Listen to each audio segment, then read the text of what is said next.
Tak přátelé, Downtown Dallas. Commerce Street.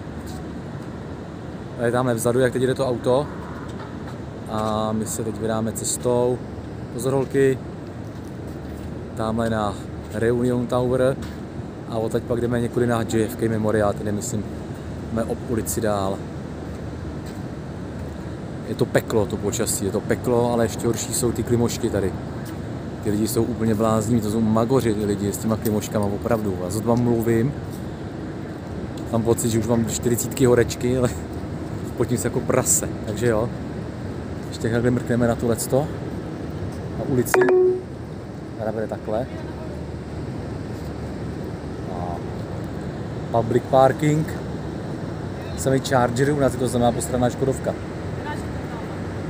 A náš hotel je, ještě jestli to je vlastně vidět, jo, tohleto ten Hampton Inn, vlastně ta budova Hampton Inn Suites. Zhruba uprostřed, takže 6. patro. Zde City of Dallas.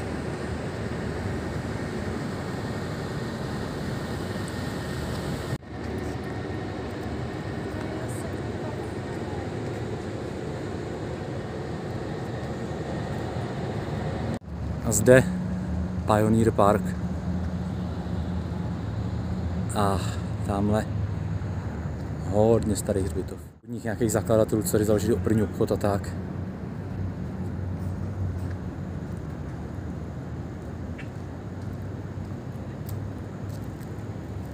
Bíci, kam se podíváš. Reunion Tower.